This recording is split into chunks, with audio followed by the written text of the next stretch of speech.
Shalom à vous. Mes bien-aimés, l'un des ennemis du progrès. Voici ce sur quoi nous partagerons ce soir. L'un des ennemis du progrès. Dieu veut que chaque homme puisse réussir sa vie. C'est le souhait de Dieu. La Bible dit que les projets que Dieu a formés pour nous ne sont pas des projets de malheur, mais des projets de paix pour nous donner un avenir et de l'espérance. Ce que Dieu veut pour chacun de nous, c'est le progrès.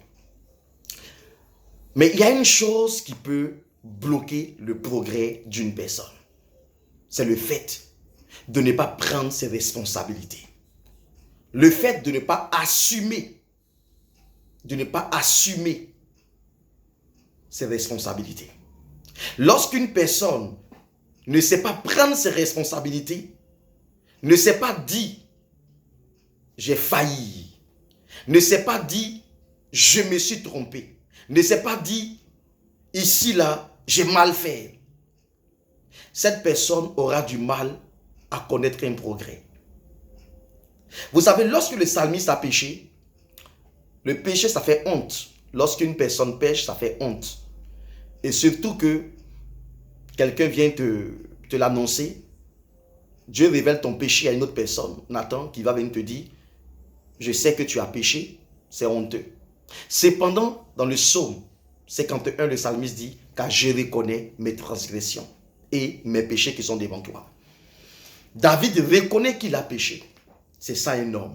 Et c'est la raison pour laquelle Dieu le présente en disant, c'est l'homme selon mon cœur. Ça ne veut pas dire que c'est l'homme qui est parfait, mais c'est l'homme qui sait reconnaître ses péchés. C'est l'homme qui sait prendre ses responsabilités, qui sait assumer ses erreurs. Lorsqu'il pêche, il ne dira pas c'est pas moi. Il ne cherchera pas à se justifier. Il va toujours dire la vérité. Il sait s'arrêter pour dire ici, j'ai failli à ma mission. C'est ça un homme. Si vous voulez réussir votre vie, apprenez un moment donné de votre vie à reconnaître que vous avez péché. Vous vous êtes trompé. Ne cherchez pas des subterfuges. Ne cherchez pas des boucs émissaires.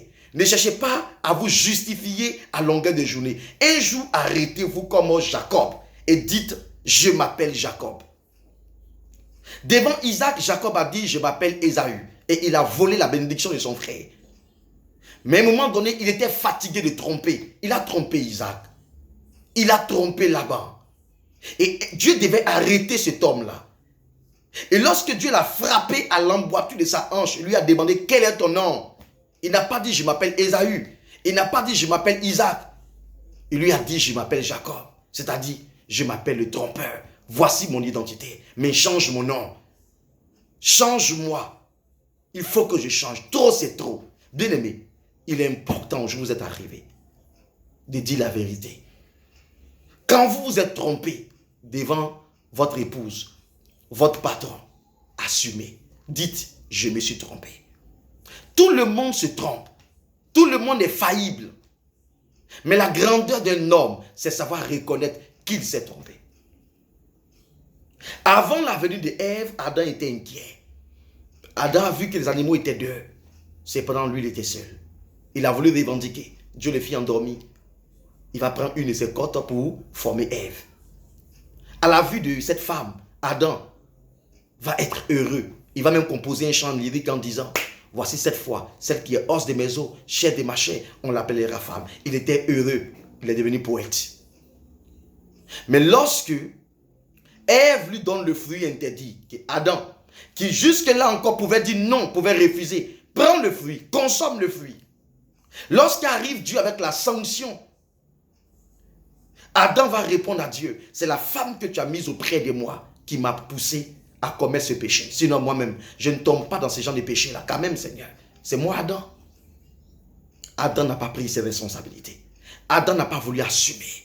Il n'a pas voulu dire, j'ai péché. Je reconnais que j'ai péché. Vous savez, c'est ce qui bloque, ralentit les pas de l'homme dans son progrès. Pour qu'un homme connaisse un véritable progrès, il faut qu'il sache dire, je me suis trompé, j'ai péché. J'ai commis une erreur. Il faut arriver à le dire un jour, si tu veux avoir, bien aimé, une vie qui progresse. Dans la Bible, vous voyez que Abraham n'a pas demandé à sa femme de lui envoyer Agar. C'est Sarai elle-même, dans l'exercice de sa propre volonté, qui décide qu'elle va avoir un enfant par l'entremise de sa servante. Donc elle prend Agar, elle met Agar dans le sein d'Abraham. Abraham, comme c'était la coutume à l'époque, il va avec la servante et il se trouve qu'elle est enceinte. Et lorsqu'elle s'est trouvée enceinte, Agar a commencé à mépriser sa servante par les regards. Sa patronne du moins par le regard. Ce qui a blessé sa patronne Sarai. Et Sarai, plutôt que de régler le problème avec Agar, va venir dire à Abraham, l'outrage qui m'est fait retombe sur toi. En un mot, pourquoi tu l'as enceinté? Depuis le jour que tu as enceinté Agar, regarde comme elle me parle. Elle me regarde maintenant méchamment. Donc c'est toi le coupable, c'est toi le responsable. Et pourtant, Abraham n'avait jamais demandé à Agar dans son sein. Maman Sarah, il fallait prendre tes responsabilités. Il est important. Nous faisons tous très souvent comme maman Sarah. On ne prend pas nos responsabilités. On n'arrive pas à dire, on a failli. Nous nous sommes trompés. Je pensais que Agar était une bonne personne. Et pourtant, elle ne l'est pas. Ça ne te coûtait rien de reconnaître que tu t'es trompé. Pourquoi aller accuser Abraham qui n'avait pas pris une telle décision? Regardons dans la parole de Dieu. Un maître donne 5 talents à son serviteur. Au premier. Au deuxième, il donne 2 talents. Au dernier, il donne 3 talents. 1 talent du moins ça. Pour que chacun puisse les fructifier selon ses capacités. Celui qui a reçu 5 talents les a fructifiés. Il a pu recevoir encore 5 autres talents. Celui qui a reçu 2 a reçu encore 2 talents. Celui qui n'a reçu qu'un talent a commencé, bien aimé, à se dire, mon maître, il est dur. Il va dire, la Bible dit, voici ce qu'il va dire. Seigneur, je savais que tu es un homme dur, qui moissonne où tu n'as pas sémé et qui amasse où tu n'as pas verné. Où tu n'as pas vanné. J'ai eu peur et je suis allé cacher ton talent dans la terre. Voici, prends ce qui est à toi. Il avait trouvé un moyen de se défendre. Donc parce qu'il avait trouvé le moyen, une justification pour se défendre devant son maître, il n'avait pas travaillé. Or, le maître avait duré. Mais lui n'avait pas travaillé parce qu'il avait trouvé quelque chose pour se défendre. Bien aimé, c'est ainsi que plusieurs personnes ne veulent pas se mettre au travail.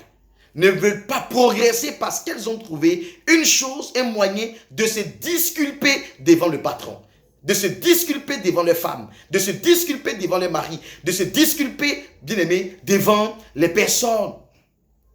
Tu as trouvé une belle parole pour te disculper, pour te justifier, dont tu ne travailles plus. Voici ce qui arrête ton progrès. Christ trouve un paralytique qui depuis 38 ans n'avait pas été guéri. Et lui pose la question suivante. Veux-tu être guéri? C'était la bonne question à poser à cet homme. Lorsque nous voyons la réponse de cet homme, bien aimé, il n'y avait pas meilleure question que celle que le Seigneur lui pose. Veux-tu être guéri? Il dit, je suis là depuis 38 ans. Il n'y a personne. Lorsque l'eau est agitée, quelqu'un descend avant moi. Et voici pourquoi depuis 38 ans, je suis ici. Bien aimé, une justification. Encore une justification. Je n'ai personne. Bien aimé. Et Christ lui demande, est-ce que tu veux être guéri? Cet homme ne voulait pas être guéri. Car s'il voulait être guéri, il aurait pris ses responsabilités. Seigneur, peut-être que je n'arrive pas. J'ai un problème, aide-moi. Je veux me lever, mais je n'arrive pas.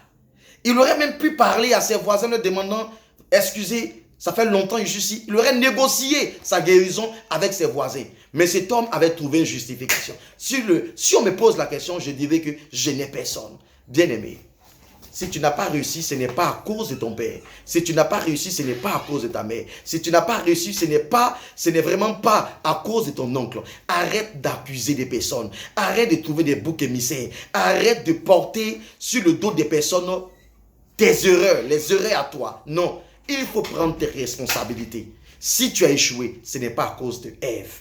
Si tu as un problème, si Agar se moque de toi, ce n'est pas à cause d'Abraham.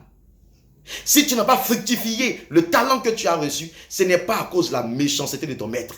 Et si tu n'as pas été guéri depuis 38 ans, ce n'est pas à cause de la méchanceté de tes voisins. Il faut savoir dire, c'est moi. C'est moi le problème. Aide-moi Seigneur. Aide-moi Jésus. Il faut savoir dire, je ne m'appelle pas Ésaü, mais je m'appelle Jacob. Si tu te présentes ainsi, avec tes tares, avec tes erreurs, avec tes lacunes, tes imperfections, Dieu saura te tendre la main. car Dieu aime celui qui est humble. L'humilité précède la gloire. L'orgueil précède la chute. Dieu vous bénisse.